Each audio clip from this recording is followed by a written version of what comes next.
aproximadamente 20 anos. Esses 20 anos dedicado à área de projeto, desenvolvimento de sistema de alimentação e filtrado para acero. Então, a minha experiência é focada realmente diretamente nas fundições, aí, nessa busca por melhorias e de qualidade nos fundidos através da aplicação de luvas e filtros. Essa apresentação de hoje eu vou trazer um pouco do assunto de alimentação, de melhoramento de rendimento metalúrgico com uso de mangas, que não é nada, já é comum para todos nós.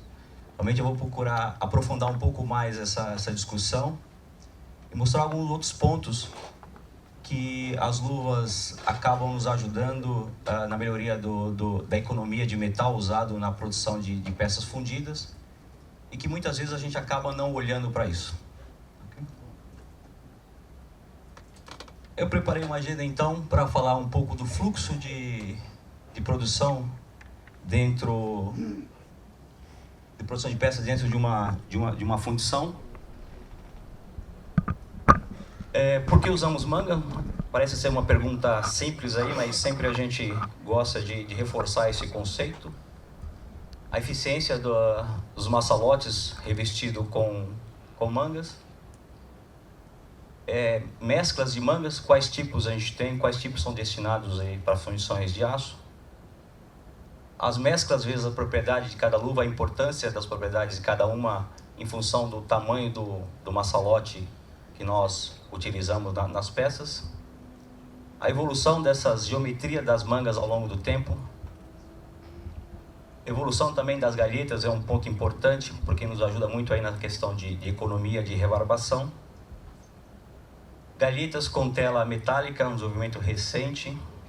E galhetas estrela é uma outra, é o mais novo item aí da parte de galhetas para facilitar a quebra de maçalote. A desmoldagem e um breve estudo de caso aí para que a gente possa juntar todas as ideias que vão ser tratadas aqui.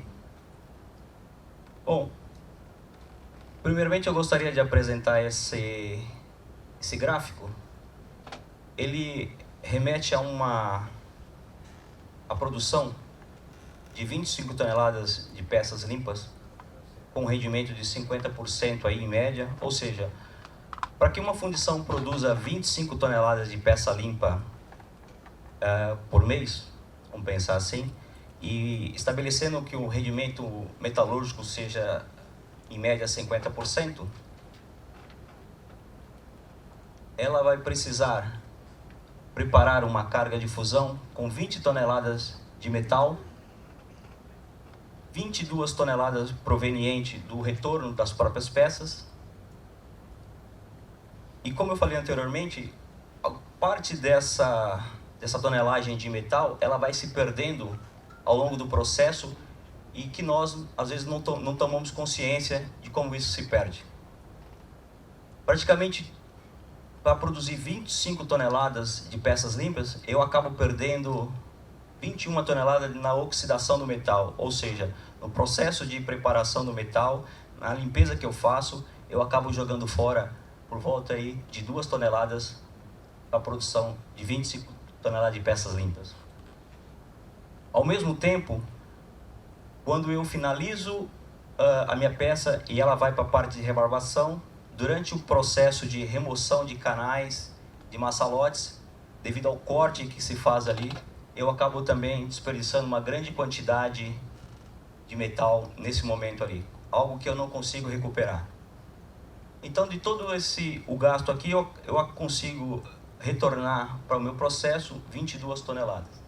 Isso aí para uma fundição que não adota o uso de mangas para melhoraria do seu a sua porcentagem do seu rendimento metálico. A gente vai guardar esse quadro na memória, porque no final eu volto com outro quadro tentando fazer uma abordagem entre o uso de mangas e maçalote em arena.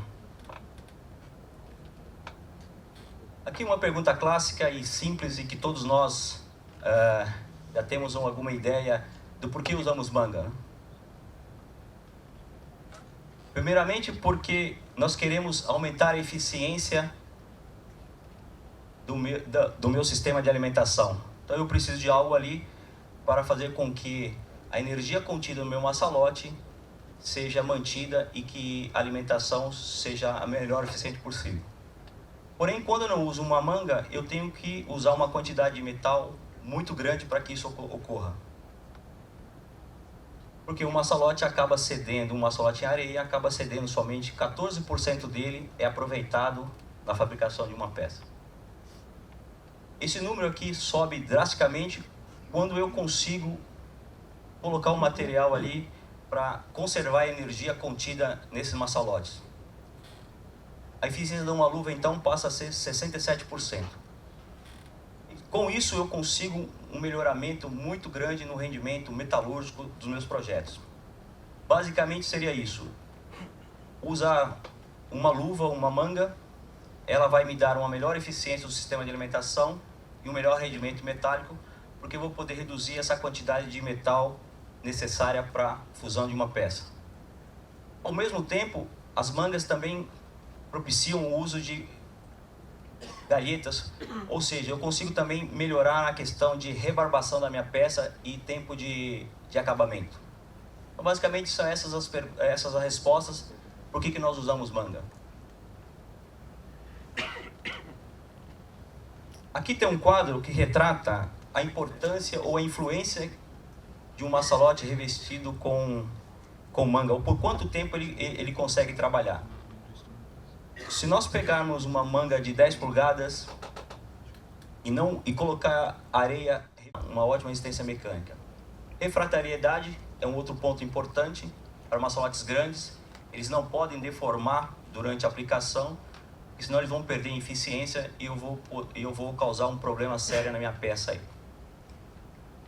Por último, evolução de gases.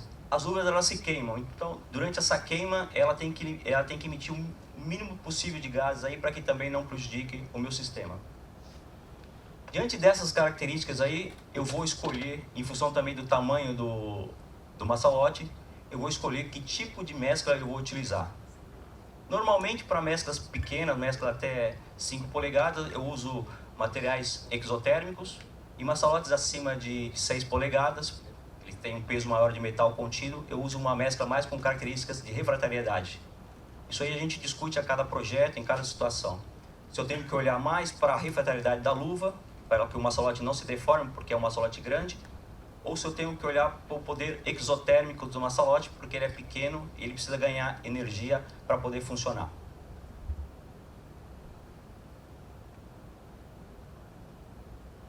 Nós temos, em geral, 3 tipos de mescla.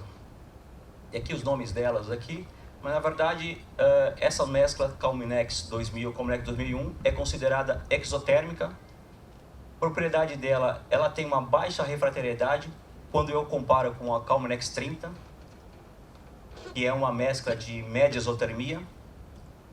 Ela tem ignição, então é uma luva que se você jogar metal dentro dela, ela vai ativar e você vai ver a queima da luva, devido aos componentes que estão contidos nela. Então, uma mescla 2001 ou 2000, ela consegue dar energia a mais para aquela massa de metal que ela está envolvida. E o módulo dela vai ser sempre maior do que qualquer outra luva de mesmo tamanho.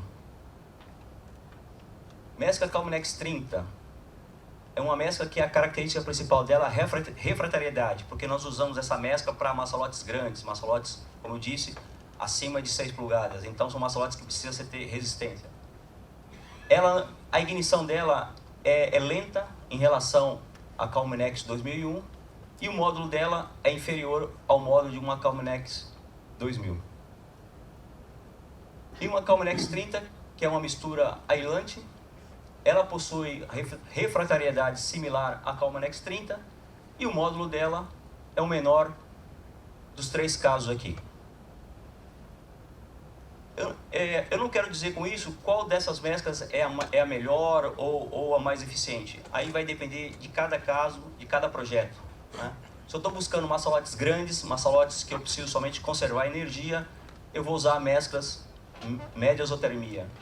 Se eu estou procurando maçalotes chicos, que ele precisa ganhar energia, é um maçalote que está num ponto muito distante do canal de entrada da minha peça, então eu vou procurar uma mescla exotérmica e assim por diante. Então é uma questão de escolher, com base no projeto, qual tipo de mistura é o mais adequado para o caso. Falando um pouco da evolução das mangas, a geometria básica de uma manga, quando se iniciou o uso, era cilíndrica. As nossas luvas, elas têm altura igual ao diâmetro. Então, uma luva de 8 polegadas tem 8 polegadas de altura e 8 de diâmetro. Essa manga, por uma questão de melhoria de quebra, já que aqui eu tinha uma grande área de contato, ela ganhou, ao longo do tempo, um cono e passou a se chamar uma luva neck down. Na questão da eficiência de alimentação, ela perde um pouco em relação a uma manga cilíndrica, porém, na questão de rebarbação, ela ganha muito porque ela reduz em 70% a área de contato que eu tinha com uma manga cilíndrica. Além de eu poder usar nessa luva também uma galheta, que aí a redução ainda da área de contato é maior, chega a 60%. O seu desenvolvimento foi baseado em peças tipo placa, onde o módulo térmico não era tão requisitado. Eu queria mais trabalhar na questão de volume e melhoria de quebra de maçalote. E aqui se deu então a evolução das mangas, geometria na verdade, né? Hoje em dia nós temos uma gama de geometrias de mangas, cilíndricas, ovais, luvas com baixo volume e super exotérmicas, luvas com uma variação grande de galhetas em arena, galhetas em arena de cromita, galhetas metálicas, luvas tipo neck down que eu posso incorporar a ela um filtro para que eu possa fazer uma colada direta e não usar o sistema de canal, traz uma economia grande também de rendimento, mas aí há que se avaliar caso a caso. Então a gente tem hoje uma série de tipos de manga. As principais são as neck down, como eu falei anteriormente para vocês, que seria a segunda geração de mangas. As cilíndricas, e de vários tamanhos. Hoje nós temos cilíndricas que partem de 2 polegadas até 21 polegadas, a maior luva que se tem. E acima disso, se existem umas placas que você consegue manejá-las e fazer maçalotes de diâmetro de 1 metro, 2 metros, conforme for necessário. O maior hoje que se tem é 21 polegadas, para não ter esse trabalho, né? Luvas chamada angle, para alimentação de conos ou de superfícies inclinadas, para que a fundição não tenha que serrar a manga e ter um custo a mais para corte. Já existe uma manga que ela tem um detalhe na lateral para superfícies inclinadas. Mangas no perfil oval, mangas serradas de 2 tipos. Esta para ser inserida quando eu tenho uma máquina automática e eu não consigo colocar a luva dentro por uma questão de resistência, eu faço uma marcação metálica e depois eu tenho como inserir. Então é um tipo de luva que tem uma precisão dimensional superior a essa aqui e eu posso trabalhar com ela inserida. Mangas para alimentação lateral, visando também a questão do rendimento metálico. A bacia dessa manga ela é revestida com o mesmo material da manga, então eu consigo ter a área de apoio da manga reduzida e melhorar o rendimento metálico, além das galhetas. Esta mesma manga, com a possibilidade de incorporar a ela luvas cilíndricas e ter uma altura adequada ao meu projeto, eu posso usar quantas luvas eu quiser aqui, conforme a minha necessidade. ¿Cómo? Ah, no sé.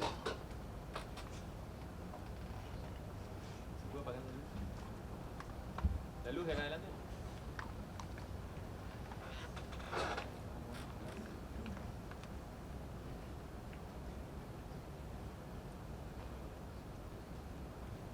Ah, só paralela. Se apaga.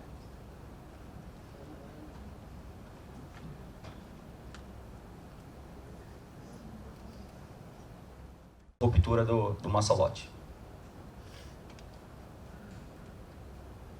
Um grande problema que se tem, agora falando especificamente de alternativas de quebra de maçalote. Um dos grandes problemas que se tem durante a limpeza das peças são rechaços e as quebras das faces da peça devido ao rompimento do maçalote. Isso aqui para ligas de ferro branco e aço manganês. Então esse aqui era um problema muito grande que se tinha e que nós, junto com as fundições, trabalhamos no sentido de buscar alguma solução para evitar esses problemas aqui. Ora, a quebra do maçalote entrava dentro da peça e você não tinha como fazer um reparo dessa peça e se sucateava. Ora, essa quebra era muito alta e eu tinha que gastar muito tempo para poder rebarbar a peça. Então se desenvolveu algumas galhetas com uma tela metálica. Essa tela, ela proporciona uma fragilidade na região de quebra, fazendo com que aqueles problemas que eu tinha antes de quebra alta ou quebra baixa fosse eliminado. Ela em nada atrapalha na alimentação. Hoje, mostrando como que se deu então a remoção do maçalote. Bem simples, uma quebra bem tranquila e praticamente não...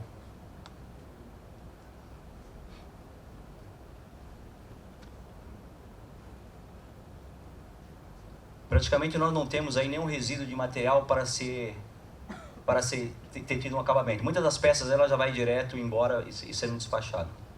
Ok? Esse tipo de galheta parte desde uma manga de 190 até uma manga de 380 milímetros de diâmetro. Então tem uma vasta gama aí de quebra aí. Falando um pouco sobre o uso das mangas neck-down, agregado com galhetas estrela ou galheta circular e aplicando essa luva no vazamento direto. Algumas fundições, por questão de economia também, desejavam fazer muito vazamento de peças grandes, peças acima de 500 quilos, diretamente pelo maçalote. Porém, elas não queriam mexer no seu sistema de alimentação porque já estava perfeitamente calculado. Então nós desenvolvemos um porta-filtro, um colar, que você apoia dentro da manga e a ele você coloca um filtro que permite então você fazer o vazamento direto pela peça, reduzindo o meu espaço em caixa, trazendo facilidade no meu projeto. E ainda há a possibilidade de eu incorporar a esse sistema a facilidade da quebra também. Então são placas de aço manganês, placas por volta, nesse caso aqui, de 500 quilos. E praticamente o meu sistema de alimentação, o meu projeto é composto por um maçalote e com um filtro dentro para fazer a questão do vazamento. Uma vez quebrado aqui, a minha peça está quase pronta para ser expedida. São peças de desgaste, porém ela aceita alguns níveis de defeito internamente, como por questão de mercado, ele aceita bem isso. Aqui alguns outros casos também, mesmo sistema. São peças que geralmente são baixas e compridas. Aqui essa mesma peça já rebarbada. Portanto, aqui o tempo de finalização da peça é bem rápido, por conta somente da retirada do maçalote. Bom, como eu disse, agora eu voltei naquele quadro, o quadro inicial, para falar um pouco agora o que acontece então com uma fundição que adota o uso de luvas, de machos estranguladores, o que isso proporciona no dia a dia. Para aquelas mesmas 25 toneladas de peças limpas, eu agora já estou entrando com uma quantidade bem menor aqui. Antigamente, no slide anterior nós entrávamos com 29 toneladas, aqui eu já estou entrando com 27. Aquela perda por reoxidação, que era por volta de 2,2, ele caiu pela metade, assim como aquele desperdício que eu tinha durante o corte do maçalote por usar galhetas menores, eu tenho uma menor área de rebarbação, consequentemente também eu deixei de jogar menos metal fora e entrei também com um retorno, uma carga metálica bem menor do que antes, ou seja, caiu quase em 11 toneladas do primeiro estudo para esse caso aqui.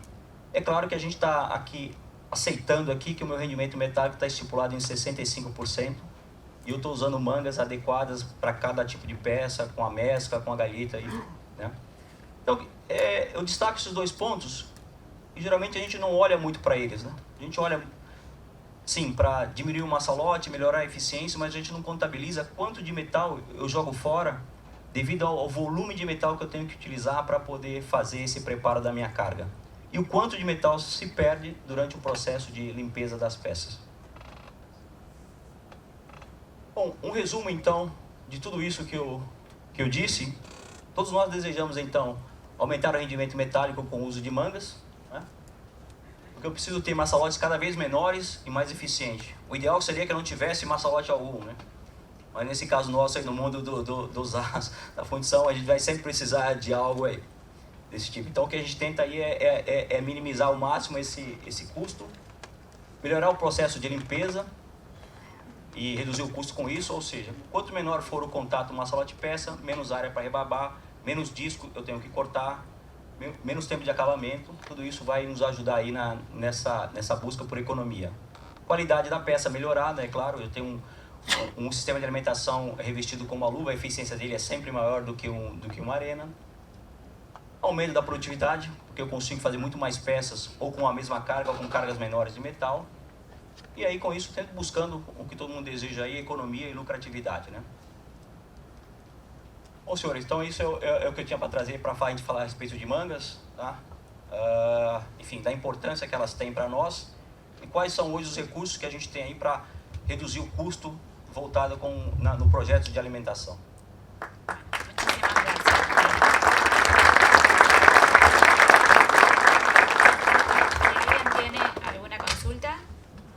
La mano, 1 o 2 consultas podemos resolver.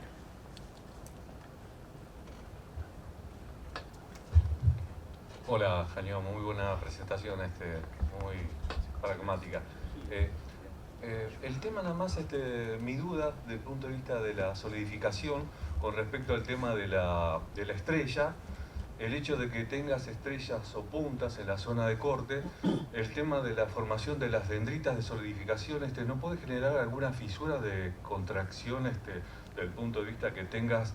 Es decir, para todo diseñador de sistema de alimentación o todo lo que uno busca es tratar de redondear zonas para no generar zonas de concentración de tensiones durante la solidificación. Esas zonas no pueden generar fisuras que puedan ingresar como hot tears o esas grietas en caliente en las zonas, digamos, de profundidad sobre la pieza, porque realmente hablar de un acero al manganeso con 12% de manganeso u otros aceros que son frágiles, ese grado de dendritismo que a nosotros los aceristas nos pasa con el tema de la fabricación con lingotes, cuando uno funde, trata de que los lingotes sean lo más redondeados posible y no generen esas dendritas y que se entrecrucen, ¿no? Este es un principio básico. Digo, ¿ustedes no han encontrado ninguna falla generada por esas estrellas? O desenvolvimento dessa galheta e o princípio dela é que realmente a fundição adotava o uso de galhetas no perfil circular e ocorria isso que você comentou. Ela tinha que dar um golpe muito forte para romper esse massalote ou cortar, e isso provocava algumas fissuras internas na peça. Nesse caso aqui, nós trabalhamos no sentido de buscar a máxima redução possível de área com o perfil estrela. É que aqui também a gente não consegue visualizar tudo por completo. Ela tem alguns detalhes na quebra que ajudam a facilitar esse rompimento, né? Ela tem uma altura aqui, na verdade, aqui um degrau, a ponto de que a minha ruptura seja bem rápida e que a peça não sofra tanta agressão com o golpe. Neste caso aqui, o desarrolho continuou e a fundição não apontou para nós até o momento que se tem algum problema com fissura após tratamento térmico, após análise. Nesse caso aqui não tem nenhum problema. A única coisa que foi estudada e foi melhorada, que nós havíamos reduzido ao máximo aqui, um pouco mais do que está aqui essa área de contato, e apareceu alguns defeitos superficiais, mas de gases de rechupe aqui. Na verdade, mais rechupe. Então nós voltamos a projetar, remodelar esse perfil, aumentamos um pouco mais, e até então nós não temos assim nenhuma notícia sobre algum rechaço ou alguma trinca que possa ter sofrido aí, tá? A grande questão aqui é que eles necessitavam usar o equipamento para romper o maçolote por uma questão de segurança dentro da própria fundição, para não ficar utilizando um sistema de pera que hoje já está sendo quase proibido em todo quanto é lugar. Então esse foi assim, o ponto da discussão, e a questão realmente de trincas, eu não tenho notícias. Perfecto. Tá? Bueno, gracias. Bueno, muchas gracias. Muchas gracias, Jania.